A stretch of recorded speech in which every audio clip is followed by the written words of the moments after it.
ನೋಡಿ, ಜೋಳದ ಹಿಟ್ಟು ಮತ್ತೆ ಸಬ್ಬಸಿಗೆ ಸೊಪ್ಪನ್ನ ಬಳಸ್ಬಿಟ್ಟು ತುಂಬಾನೇ ಯುನೀಕ್, ಹೆಲ್ದಿ, ಅದನ್ನು ಕೂಡ ಬರೀ ಜೋಳದ ಹಿಟ್ಟಿಂದ ಮತ್ತೆ ಸಬ್ಬಸಿಗೆ ಸೊಪ್ಪಿಂದ ಯಾವ ತರ ಮಾಡೋದು ಅಂತ ಹೇಳ್ಕೊಡ್ತೀನಿ. ಎಷ್ಟು ಹೆಲ್ದಿ ಅಂದ್ರೆ ಮಕ್ಕಳು ಲಂಚ್ ಬಾಕ್ಸಿಗೆ ಅಷ್ಟೇ ಅಲ್ಲ, ವೆಯ್ಟ್ ಲಾಸ್ ಮಾಡೋರಿಗೆ, ಡಯಾಬಿಟಿಸ್ ಇದ್ದವರಿಗೆ, ನಾವು ಗ್ಲುಟನ್ ಇರೋಂಥದ್ದು ಏನು ತಿನ್ನಂಗಿಲ್ಲ ಅಂದವರಿಗೆ ಇದು gluten free, totally gluten free ರೆಸಿಪಿನ ನಾವು ಯಾವ ತರ ಮಾಡೋದು ಅಂತ ಹೇಳ್ತೀನಿ. ಇದೊಂದು ಉತ್ತರ ಕರ್ನಾಟಕದ ಭಾರಿ ಫೇಮಸ್ ರೆಸಿಪಿ ಅಂತಾನು ಕೂಡ ಅನ್ಬೋದು. ಸೊ ಇವಾಗ ಏನ್ ಮಾಡ್ಬೇಕು ಅಂದ್ರೆ, ಇದು ಜೋಳದ ಹಿಟ್ಟನ್ನ ನಾನು ಜರಡಿ ಮಾಡಿ ತಗೊಂಡಿದ್ದೀನಿ. ನೋಡಿ, ಜೋಳದ ಹಿಟ್ಟು ಫ್ರೆಶ್ ಇದ್ರು ನಡೆಯುತ್ತೆ, ಹಳಿದಿದ್ರು ಪರವಾಗಿಲ್ಲ, ತಗೋಬಹುದು. ಬಟ್ ತುಂಬಾ ಹಳಿದಿದ್ರೆ ಮಾತ್ರ ತಗೊಳಕ್ ಹೋಗ್ಬೇಡಿ. ಸೊ ನೋಡಿ, ಇವಾಗ ಜರಡಿ ಮಾಡಿ ಇಟ್ಕೊಂಡಿರುವಂತ ಜೋಳದ ಹಿಟ್ಟನ್ನ ಪಕ್ಕಕ್ಕೆ ಇಡೋಣ. ಇವಾಗ ಈ ಸಬ್ಬಸಿಗೆ ಸೊಪ್ಪು ಏನಿದೆ ಅಲ್ಲ, ಇದನ್ನ ನೀಟಾಗಿ ನಾನು ಸೋಸ್ಕೊಂಡ್ ಬಂದಿದ್ದೀನಿ. ಆದಷ್ಟು ಎಳೆದೇ ತಗೊಳ್ಳಿ, ಯಾಕಂದ್ರೆ ಎಷ್ಟು ಎಳೆದ್ ತಗೋತೀವಿ ಅಷ್ಟು ಒಳ್ಳೇದು. ಬಿರ್ಸಿದ್ರೆ ಯೂಸ್ ಮಾಡಕ್ ಹೋಗ್ಬೇಡಿ, ಎಳೆದಿದ್ರೆ ಫ್ರೆಶ್ ಇದ್ರೆ ಮಾತ್ರ ತಗೊಳ್ಳಿ. ಇಲ್ಲಿ ನೀವು ನೋಡಿದ್ರಲ್ಲ ಎಷ್ಟು ಎಳೆದು ಮತ್ತೆ ಫ್ರೆಶ್ ಆಗಿ ತಗೊಂಡಿದ್ದೀನಿ. ಇವಾಗ ಈ ಸಬ್ಬಸಿಗೆ ಸೊಪ್ಪನ್ನ ನೋಡಿ, ಒಂದ್ ಬಾಣ್ಲಿ ಒಳಗಡೆ ಸಬ್ಬಸಿಗೆ ಸೊಪ್ಪನ್ನ ಹಾಕೊಳ್ಳೋಣ. ಆಮೇಲೆ ನೀರನ್ನ ಹಾಕ್ಬಿಟ್ಟು ಸ್ವಚ್ಛಾಗಿ ಇದನ್ನ 2ರಿಂದ 3 ಸರ್ತಿ ತೊಳ್ಕೊಬೇಕು. ಒಂದ್ 5 ನಿಮಿಷ ಇದೇ ತರ ನೆನೆಯಕ್ ಬಿಟ್ಟು ಒಂದ್ 2-3 ಸರ್ತಿ ನೀಟಾಗಿ ತೊಳ್ಕೊಂಡ್ ಬರೋಣ. ನೋಡಿ, ಯಾಕಂದ್ರೆ ಒಳಗಡೆ ಮಣ್ಣೆಲ್ಲ ಇರುತ್ತೆ. ಒಂದ್ ಸ್ವಲ್ಪ ಉಪ್ಪು ಹಾಕಿನು, ಮಣ್ಣು ಜಾಸ್ತಿ ಇದೆ ಅಂದ್ರೆ ಸ್ವಲ್ಪ ಉಪ್ಪು ಅರಿಶಿನ ಹಾಕಿ ಒಂದ್ 5 ನಿಮಿಷ ನೆನೆಯಕ್ ಬಿಟ್ರೆ ಮಣ್ಣೇನಿರುತ್ತೆ ಅದು ಫುಲ್ ಕೆಳಗಡೆ ಕುತ್ಕೊಳ್ಳುತ್ತೆ. ಅದ್ರ ನಂತರ ನೀವು ಒಂದ್ 2-3 ಸರ್ತಿ ನೀಟಾಗಿ ಈಸಿಯಾಗಿ ತೊಳ್ಕೊಬಹುದು. ಇದನ್ನ ಪಕ್ಕಕ್ಕಿಡೋಣ. ನೋಡಿ, ಇಲ್ಲೊಂದು ಬಾಣ್ಲಿನ ತಗೊಂಡು ಇದ್ರ ಒಳಗಡೆ 1 ಗ್ಲಾಸ್ ಅಷ್ಟು ನೀರನ್ನ ಹಾಕೊಳ್ಳೋಣ. ಇವಾಗ ಈ ನೀರನ್ನ ಚೆನ್ನಾಗಿ ಕುದಿಬೇಕು. ಒಂದ್ 2ರಿಂದ 3 ನಿಮಿಷ ಚೆನ್ನಾಗಿ ಕುದಿ ಬರ್ಬೇಕು. ಅಲ್ಲಿ ತನಕ ಇಲ್ಲಿ ನಮ್ಗೆ ನೀರನ್ನ ಕುದಿಸ್ಕೋಬೇಕು. ಹಾಗಾಗಿ ಇದನ್ನ ಪಕ್ಕಕ್ಕೆ ನಾನು ನೀರನ್ನ ಕುದಿಯೋಕೆ ಇಡ್ತೀನಿ. ನೋಡಿ, ಇಲ್ಲಿ ಒಂದ್ ಪರಾತ್ ಒಳಗಡೆ ಜೋಳದ ಹಿಟ್ಟನ್ನ ಹಾಕೊಳ್ಳೋಣ. ಪ್ಯೂರ್ ಜೋಳದ ಹಿಟ್ಟಿದೆ, ಇದ್ರ ಒಳಗಡೆ ಯಾವುದೇ ತರ ಬೇರೆ ಹಿಟ್ಟನ್ನ ಮಿಕ್ಸ್ ಇಲ್ಲ, ಬರೇ ಜೋಳದ ಹಿಟ್ಟನ್ನ ಯೂಸ್ ಮಾಡ್ತಾ ಇರೋದು. ಇದಕ್ಕೇನೆ ರುಚಿಗೆ ತಕ್ಕಷ್ಟು ಉಪ್ಪನ್ನ ಹಾಕೊಳ್ಳೋಣ. ಸ್ವಲ್ಪ ಚಿಲ್ಲಿ ಫ್ಲೇಕ್ಸ್ ಅನ್ನ ಹಾಕೊಳ್ಳೋಣ. ಆಮೇಲೆ 1 ಸ್ಪೂನ್ ಅಷ್ಟು ಎಳ್ಳನ್ನ ಹಾಕೊಳ್ಳೋಣ, ಬಿಳಿ ಎಳ್ಳು. ನೀವು ಬೇಕಂದ್ರೆ ಕಪ್ ಎಳ್ಳು ಕೂಡ ಹಾಕೋಬಹುದು. ಇವಾಗ ಇದೆಲ್ಲಾನು ನೀಟಾಗಿ ಮಿಕ್ಸ್ ಮಾಡ್ಕೊಳ್ಳೋಣ. ಅಂದ್ರೆ ಉಪ್ಪೆಲ್ಲ ಹಾಕೊಂಡಿರ್ತೀವಲ್ಲ, ಇದೆಲ್ಲ ನೀಟಾಗಿ ಒಂದ್ಸರ್ತಿ ಈ ತರ ಮಿಕ್ಸ್ ಮಾಡ್ಕೊಳ್ಳೋಣ. ನೋಡಿ, ಇವಾಗ ಈ ಮಿಕ್ಸ್ ಮಾಡಿರುವಂತ ಜೋಳದ ಹಿಟ್ಟನ್ನ ನಾವು ಪಕ್ಕಕ್ಕೆ ಇಡೋಣ. ನೋಡಿ, ಇಲ್ಲಿ ಇವಾಗ ಸಬ್ಬಸಿಗೆ ಸೊಪ್ಪನ್ನ ತೊಳ್ಕೊಂಡ್ ಬಂದಿರೋದು ಸಣ್ಣದಾಗಿ ಕಟ್ ಮಾಡ್ಕೊಳ್ಳೋಣ. ನಿಮ್ ಕೈಲಿ ಎಷ್ಟು ಸಣ್ಣ ಕಟ್ ಮಾಡೋಕ್ಕಾಗತ್ತೆ ಅಷ್ಟು ಸಣ್ಣ ಇಲ್ಲಿ ನಮ್ಗೆ ಸಬ್ಬಸಿಗೆ ಸೊಪ್ಪನ್ನ ಕಟ್ ಮಾಡ್ಕೋಬೇಕಾಗತ್ತೆ. ಇವತ್ತಿಂದ ಈ ರೆಸಿಪಿ ನಿಮ್ಗೆ ಹೊಸದಾದ್ರೆ ನನಗೆ ಕಮೆಂಟ್ ಮೂಲಕ ತಿಳಿಸೋದನ್ನ ಮರಿಬೇಡಿ. ಹಾಗೂ ನಿಮ್ಗೆ ನಮ್ಮ ಚಾನೆಲ್ ಅಲ್ಲಿ ಯಾವ್ದು ಅಡುಗೆ ತುಂಬಾ ಜಾಸ್ತಿ ಇಷ್ಟ ಅಂತನೂ ಕೂಡ ಕಮೆಂಟ್ ಮೂಲಕ ತಿಳಿಸಿ.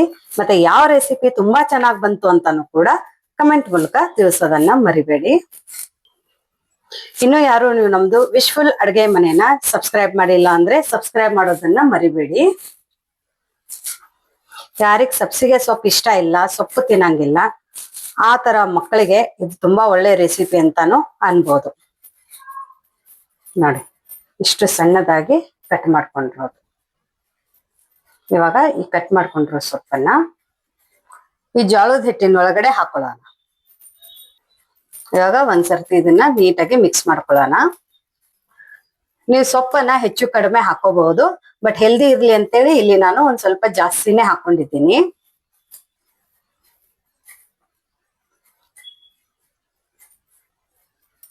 ಇಲ್ಲಿ ನೋಡಿ, ನೀರ್ ಕುದೀತಾ ಇದೆ, ತುಂಬಾ ಚೆನ್ನಾಗಿ ನೀರ್ ಕುದ್ದಿದೆ. ನಾವ್ ಇಷ್ಟೆಲ್ಲ ಮಿಕ್ಸ್ ಮಾಡ್ಕೊಳ್ಳೋ ತನಕ ನೀರ್ ಕುದ್ದಿದೆ. ಇವಾಗ ಈ ಕುದಿಯ ನೀರನ್ನೇ ಇದ್ರ ಒಳಗಡೆ ಹಾಕೊಂಡು ನೀಟಾಗಿ ಈ ತರ 1 ಸ್ಪೂನ್ ಇಂದ ಮಿಕ್ಸ್ ಮಾಡ್ಕೊತ ಹೋಗೋಣ. ಯಾಕಂದ್ರೆ ತುಂಬಾ ಬಿಸಿ ಇರುತ್ತೆ. ಒಂದೇ ಸರ್ತಿಗೆ ಜಾಸ್ತಿ ಹಾಕೋಬೇಡಿ, ಯಾಕಂದ್ರೆ ಜೋಳದ ಹಿಟ್ಟಿನ ಮೇಲೆ ನಾವು ಎಷ್ಟ್ ನೀರ್ ಹಾಕೋಬೇಕು ಅಂತ ಡಿಪೆಂಡ್ ಆಗುತ್ತೆ. ಒಂದೊಂದ್ ಜೋಳದ ಹಿಟ್ಟು ತುಂಬಾ ಹಳೇದಿದ್ರೆ ಸ್ವಲ್ಪ ನೀರು ಹೆಚ್ಚು ಕಡಿಮೆ ತಗೊಳುತ್ತೆ, ಹೊಸದಿದ್ರು ಕೂಡ ನೀರನ್ನ ಹೆಚ್ಚು ಕಡಿಮೆ ತಗೊಳುತ್ತೆ. ಹಂಗಾಗ್ಬಿಟ್ಟು ಇಲ್ಲಿ ನೀರನ್ನ ಸ್ವಲ್ಪ ಸ್ವಲ್ಪದಾಗಿನೇ ಈ ತರ ಹಾಕೊಂಡು ಕಲಿಸ್ಕೋಬೇಕು.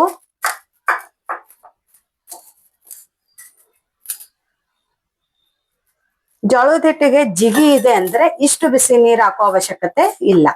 ಬಟ್ ಒಂದ್ ಸ್ವಲ್ಪ ಹಿಟ್ಟು ಚೆನ್ನಾಗಿ ನಾದ್ಬೇಕು, ಇನ್ಸ್ಟಂಟ್ ಆಗಿ ಮಾಡ್ಬೇಕು, ಸಾಫ್ಟ್ ಆಗಿ ಬರ್ಬೇಕಂದ್ರೆ ಸ್ವಲ್ಪ ಬಿಸಿ ನೀರು ಹಾಕೋದ್ರಿಂದ ಜಿಗಿ ಚೆನ್ನಾಗಿ ಬರುತ್ತೆ.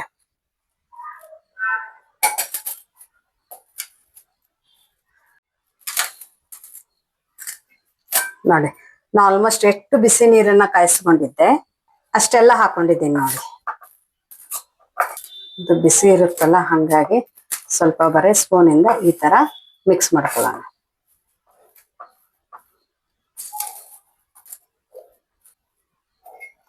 ಬಿಸಿ ಇರುತ್ತೆ, ಕೇರ್ಫುಲ್ ಆಗಿ ಮಾಡ್ಕೊಳ್ಳಿ.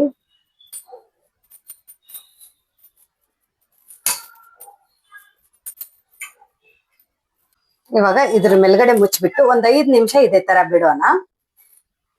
ನೋಡಿ ಇವಾಗ ಇಲ್ಲಿ ಫ್ರೆಶ್ ಕಾಯಿನ ತಗೊಂಡಿದ್ದೀನಿ ನೋಡಿ, ಇವಾಗ ಹೊಡೆದಿರೋಂಥದ್ದು. ಇದನ್ನ ಸ್ವಲ್ಪ ಇವಾಗ ಕಟ್ ಮಾಡ್ಕೊಳ್ಳೋಣ ಈ ತರ.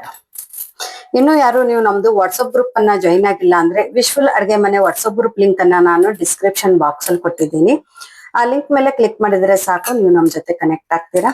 ನಿಮ್ಗೆ ಏನೇ ಕ್ವರೀಸ್ ಡೌಟ್ಸ್ ಇದ್ರೆ ನೀವು ನಮ್ಗೆ ಕಮೆಂಟ್ ಮೂಲಕ ಕೂಡ ಕೇಳ್ಬಹುದು. ನೋಡಿ ನಮಗೆ ಇಷ್ಟು ಕಾಯಿ ಸಾಕಾಗತ್ತೆ. ನೀವು ಕ್ವಾಂಟಿಟಿನ ನೋಡ್ಬಿಟ್ಟು ಹೆಚ್ಚು ಕಡಿಮೆ ಮಾಡ್ಕೋಬಹುದು. ಇವಾಗ ಇಲ್ಲೊಂದು ಮಿಕ್ಸಿ ಜಾರನ್ನ ತಗೊಂಡು ಇದ್ರ ಒಳಗಡೆ ಈ ಕಾಯಿನ ಹಾಕೊಳ್ಳೋಣ. ಸ್ವಲ್ಪ ಹುಣಸೆ ಹಣ್ಣನ್ನ ಹಾಕೊಳ್ಳೋಣ. ಆಮೇಲೆ ಒಂದ್ ಸ್ವಲ್ಪ ಹುರುಗಡ್ಲೆನ ಹಾಕೊಳ್ಳೋಣ, ಪುಟಾಣಿ ಅಂತ ಕೂಡ ಕರೀತಾರೆ. ಒಂದು 3 ಹಸಿಮೆಣಸಿನ್ಕಾಯಿನ ಕಟ್ ಮಾಡಿ ಹಾಕೊಳ್ಳೋಣ. ಇದಕ್ಕೆ ಬೆಸ್ಟ್ ಕಾಂಬಿನೇಷನ್ ಅನ್ಬೋದು. ಸ್ವಲ್ಪ ಕರಿಬೇವು ಹಾಕೊಳ್ಳೋಣ. ಆಮೇಲೆ ಒಂದ್ ಸ್ವಲ್ಪ ಕೊತ್ತಂಬರಿ ಸೊಪ್ಪನ್ನ ಹಾಕೊಳ್ಳೋಣ. ಕರಿಬೇವು ಕೊತ್ತಂಬರಿ ತೊಳೆದು ಬಿಟ್ಟೆ ಹಾಕೊಂಡಿರೋದು. ರುಚಿಗೆ ತಕ್ಕಷ್ಟು ಉಪ್ಪನ್ನ ಹಾಕೊಳ್ಳೋಣ.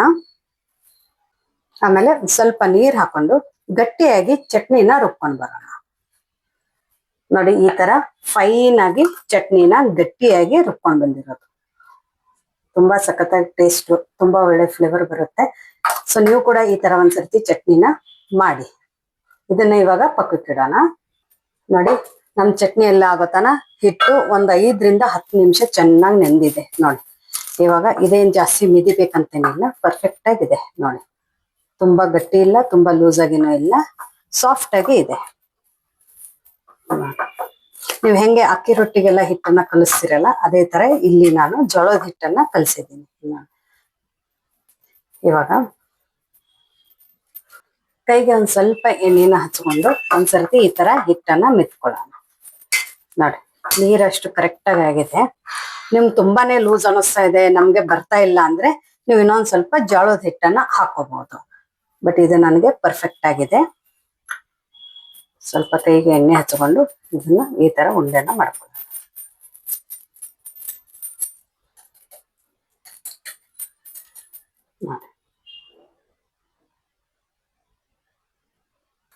ನೋಡಿ ಇಲ್ಲಿ ನಾನು ಒಂದು ಆಯಿಲ್ದು ಏನ್ ಕವರ್ ಇರುತ್ತಲ್ಲ, ಸೊ ಆಯಿಲ್ ಖಾಲಿ ಆದ ನಂತರ ಆ ಕವರ್ ಅನ್ನ ಈ ತರ ಕಟ್ ಮಾಡ್ಕೊಂಡಿದ್ದೀನಿ. ನಿಮ್ ಹತ್ರ ಒಬ್ಬಟ್ಟು ಶೀಟ್ ಇದೆ ಅಂದ್ರೆ ಒಬ್ಬಟ್ಟು ಶೀಟ್ ತಗೊಳ್ಳಿ. ಈ ತರ ಕವರು ಇಲ್ಲ, ಒಬ್ಬಟ್ಟು ಶೀಟು ಇಲ್ಲ ಅಂದ್ರೆ ಎಲ್ಲಾದ್ರಲ್ಲಿ ಬೆಸ್ಟ್ ಬಾಳೆ ಎಲೆ ಸಿಕ್ಕಿದ್ರೆ ಮಾತ್ರ ಮಿಸ್ ಮಾಡಕ್ ಹೋಗ್ಬೇಡಿ. ಇವಾಗ ಎಳೆನ ಇದ್ರ ಮೇಲೆ ಇಟ್ಟು ಕೈಯಿಂದ ಈ ತರ ತಟ್ಕೊಳ್ಳೋಣ. ಯಾಕಂದ್ರೆ ಬಾಳೆ ಎಲೆಯಲ್ಲಿ ಆಂಟಿ ಆಕ್ಸಿಡೆಂಟ್ ಇರುತ್ತೆ, ಹೆಲ್ತ್ಕ್ಕಂತೂ ತುಂಬಾನೇ ಒಳ್ಳೇದು. ನಮ್ಗೆ ಬಾಳೆ ಎಲೆ ಸಿಗ್ಲಿಲ್ಲ ಅಂತ ಹೇಳಿ ಇಲ್ಲಿ ನಾನು ಕವರ್ ಅನ್ನ ತಗೊಂಡಿದ್ದೀನಿ. ನಿಮ್ಗೆ ಈಸಿಲಿ ಅವೈಲೇಬಲ್ ಆಗತ್ತೆ ಬಾಳೆ ಎಲೆ ಅಂದ್ರೆ ಅದೆಲ್ಲದ್ರಲ್ಲಿನೂ ಬೆಸ್ಟ್. ಸೊ ಅದನ್ನೇ ಯೂಸ್ ಮಾಡಿ. ಸ್ವಲ್ಪ ತಿಳುವಾಗಿನೇ ಇಲ್ಲಿ ನಮ್ಗೆ ಈ ತರ ರೊಟ್ಟಿನ ತಟ್ಕೋಬೇಕಾಗಿದೆ. ಲಟ್ಸೋದು ಬೇಡ, ಜಾಸ್ತಿ ಮಿದಿಯೋದು ಬೇಡ. ನೋಡಿ ಎಷ್ಟು ಈಸಿ ಆಗಿದೆ. ಸ್ವಲ್ಪ ಪ್ರೆಸ್ ಮಾಡಿದ್ರೆ ಅದಾಗೆ ಅದನ್ನೇ ಎಲ್ಲಾ ಕಡೆ ಈ ತರ ಸ್ಪ್ರೆಡ್ ಆಗುತ್ತೆ. ಯಾರಿಗ್ ಜೋಳದ ರೊಟ್ಟಿ ಬರಲ್ಲ, ಬಡದುನು ಬರಲ್ಲ, ಲಟ್ಟುಸಿನೂ ಬರಲ್ಲ ಅನ್ನೋರಿಗೆ ಬರೇ ಜೋಳದ ಹಿಟ್ಟಿಂದು ದೋಸೆ ಇಡ್ಲಿ ತಿಂದು ಬೇಜಾರಾಗಿದೆ ಅಂದ್ರೂ ಈ ತರ ಆರಾಮಾಗಿ ಕಣ್ಣು ಮುಚ್ಕೊಂಡು ಮಾಡ್ಕೋಬಹುದು. ಪರ್ಫೆಕ್ಟ್. ನಾನು ಇಲ್ಲಿ ತಿಳುವಾಗಿನೇ ಲಟ್ಟಿಸ್ಕೊಂಡಿದ್ದೀನಿ. ಇವಾಗ ನೋಡಿ ಇಲ್ಲೊಂದು ತೆವಿ ಬಿಸಿ ಮಾಡೋಕ್ ನಾನು ಇಟ್ಕೊಂಡಿದ್ದೀನಿ. ಸ್ವಲ್ಪ ಎಣ್ಣೆ ಹಚ್ಚಿ ಒರೆಸ್ಕೊಳ್ಳೋಣ. ಇಲ್ಲಿ ನಾನು ಕಬ್ಬಿಣದ ತೆವಿನೇ ತಗೊಂಡಿರೋದು. ಸ್ವಲ್ಪ ಎಣ್ಣೆ ಹಾಕೊಂಡು ಇಲ್ಲಿ ತೆವಿನ ಈ ತರ ಒರೆಸ್ಕೊಳ್ಳೋಣ. ಇವಾಗ ಈ ರೊಟ್ಟಿನ ಹಾಕೊಳ್ಳೋಣ. ಸೂಪರ್. ಇವಾಗ ನೋಡಿ ಮೀಡಿಯಂ ಫ್ಲೇಮ್ ಅಲ್ಲಿ ಮೇಲ್ಗಡೆ ಒಂದ್ ಮುಚ್ಚಳನ ಮುಚ್ಚಿಬಿಟ್ಟು ಒಂದ್ ಸ್ವಲ್ಪ ಹೊತ್ತು ಇದೇ ತರ ಬೇಯಿಸ್ಕೊಳ್ಳೋಣ. ನೋಡಿ ಇವಾಗ 1 ನಿಮಿಷ ಆಗಿದೆ. ಇದನ್ನ ತಕೊಂಡಿರೋದು. ಫ್ಲೇಮ್ ಅನ್ನ ಮೀಡಿಯಂ ಫ್ಲೇಮ್ ಅಲ್ಲಿನೇ ಇಟ್ಕೊಂಡಿರೋದು. ನೋಡಿ ತುಂಬಾ ಸರಳವಾಗಿ ಬರುತ್ತೆ. ಸೂಪರ್. ನೋಡಿ ಇದು ಇದೇ ತರ ಬರೋದು. ಹಾಗಾಗಿ ಈ ತರ ಬಂತು ಅಂತ ಭಯ ಪಡ್ಬೇಡಿ. ಯಾಕಂದ್ರೆ ಆಲ್ರೆಡಿ ಇದು ಬಿಸಿ ನೀರಿಗೆ ಹಾಕೊಂಡಿರೋದು. ಆಮೇಲೆ ಅದರಲ್ಲಿ ಇದು ಜೋಳದ ಹಿಟ್ಟು. ಸೊ ಹಾಗಾಗಿ ಬಿಸಿ ಬಿಸಿ ನೀರ್ ಹಾಕಿ ನಾವು ನೆನೆಸಿರೋದ್ರಿಂದ ತುಂಬಾನೇ ಚೆನ್ನಾಗದು, ಒಂಥರ ಸ್ಟೀಮ್ ಆದಂಗ ಆಗಿರುತ್ತೆ. ಆಮೇಲೆ ಮೇಲ್ಗಡೆ ಇವಾಗ ಮುಚ್ಚಿ ಕೂಡ ಬೇಯಿಸೋದ್ರಿಂದ ಇದು ಸ್ಟೀಮ್ ಆಗಿರುತ್ತೆ. ಹಾಗಾಗಿ ಇದು ತುಂಬಾ ಜಾಸ್ತಿ ಬೇಯಿಸ್ಬೇಕಂತೇನಿಲ್ಲ, ತುಂಬಾ ಸಾಫ್ಟ್ ಆಗಿ ಬರುತ್ತೆ. ನೀವು ಒಂದ್ ಸ್ವಲ್ಪ ಕ್ರಿಸ್ಪಿ ಬೇಕು ಅಥವಾ ನೀರ್ಸು ಅಂತೀವಿ, ಸ್ವಲ್ಪ ಹಾಡ್ಬೇಕು ಅಂದ್ರೆ ನೀವು ಇದನ್ನ ಜಾಸ್ತಿ ಹೊತ್ತು ಒಂದ್ ಸ್ವಲ್ಪ ಹೈ ಫ್ಲೇಮ್ ಅಲ್ಲಿ ಇಟ್ಕೊಂಡು ಬೇಯಿಸ್ಕೋಬಹುದು. ಮತ್ತೆ ಇಲ್ಲಿ ಬೇಯಿಸ್ಬೇಕಾದ್ರೆ ನಮ್ಗೆ ಎಣ್ಣೆ ಹಾಕೋ ಅವಶ್ಯಕತೆ ಇಲ್ಲ. ಸೊ ಹಂಗಾಗಿ ಇಲ್ಲಿ ನೀವು ಎಣ್ಣೆನೂ ಕೂಡ ಹಾಕೋಬೇಡಿ. ಎಷ್ಟು ತಟ್ಟೋಕೆ ಎಣ್ಣೆನ ಯೂಸ್ ಮಾಡ್ತೀವಿ ಅದು ಅಷ್ಟೇನೆ. ನೋಡಿ ಇವಾಗ ಇದನ್ನು ಕೂಡ ಇಮಿಡಿಯೇಟ್ ಆಗಿ ತಿರುಗಿಸೋಣ. ನೋಡಿ ಇವಾಗ ಇದನ್ನ ತಕೊಳ್ಳೋಣ. ಸೂಪರ್.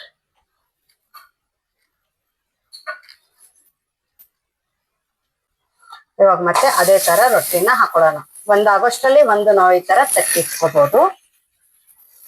ಫ್ಲೇಮ್ ಅನ್ನ ಮಾತ್ರ ಮೀಡಿಯಂ ಫ್ಲೇಮ್ ಅಲ್ಲಿ ಇಟ್ಕೊಂಡಿರೋದು. ಮತ್ತೆ ಇದ್ರ ಮೇಲೆ ಮುಚ್ಚೋಣ. ನೋಡಿ ಇವಾಗ ಎಷ್ಟು ಚೆನ್ನಾಗಿ ಸ್ಟೀಮ್ ಆಗಿದೆ. ನೀಟಾಗಿ ಈ ತರ ಸ್ಟೀಮ್ ಆದ್ರೆ ನೀವು ತಿರುವು ಹಾಕಿಲ್ಲ ಅಂದ್ರೂ ನಡೆಯುತ್ತೆ. ಈ ತರ ತಿರುವು ಹಾಕ್ಲೇಬೇಕಂತೇನಿಲ್ಲ, ನೀವು ಅದೇ ತರ ಕೂಡ ತಿನ್ಕೋಬಹುದು. ನೋಡಿ ಇದನ್ನು ಕೂಡ ನಾನ್ದಲ್ಲ ಒಂದ್ ಸ್ವಲ್ಪ ನೀರ್ಸ್ಬೇಕಂದ್ರೆ ಈ ತರಾನು ಕೂಡ ನೀವು ಇದನ್ನ ಬೇಯಿಸ್ಕೋಬಹುದು. ನೋಡಿ ಸೂಪರ್ ಆಗಿದೆ. ಬಟ್ ಇವಾಗ ನಾನು ಇದು ಹಿಂದ್ಗಡೆ ಭಾಗ ಏನಿದೆಲ್ಲ ಅದೇನ್ ಜಾಸ್ತಿ ಬೇಯಿಸಂಗಿಲ್ಲ, ಇದೇ ತರ ಇಡ್ತೇನೆ. ನೋಡಿ ಸೂಪರ್, ಎಷ್ಟು ಸೂಪರ್ ಆಗಿ ಬಂದಿದೆ. ನೋಡಿ ಬಿಸಿ ಬಿಸಿ ಇನ್ನೊಂದು ರೊಟ್ಟಿ ಕೂಡ ರೆಡಿ ಆಗಿದೆ. ಇದನ್ನ ಜೋಳದ ಹಿಟ್ಟಿಂದ ಮಾಡಿದೀವಿ ಅಂತ ಗೊತ್ತೇ ಆಗೋದಿಲ್ಲ, ಅಷ್ಟು ಚೆನ್ನಾಗಿರುತ್ತೆ. ಬಾಯಲ್ಲಿ ಹಲ್ಲಿಲ್ಲ ಅಂದ್ರವ್ರಿಗೆ ಕೂಡ ಈ ತರ ನೀವು ಮಾಡ್ಕೊಡ್ಬೋದು, ಅಷ್ಟೇ ಸಾಫ್ಟ್ ಆಗಿದೆ. ನೋಡಿ ಸೂಪರ್ ಆಗಿದೆ. ನೋಡಿ ಇನ್ನೊಂದ್ಸರ್ತಿ ಓಪನ್ ಮಾಡಿ ಕೂಡ ತೋರಿಸ್ತೀನಿ.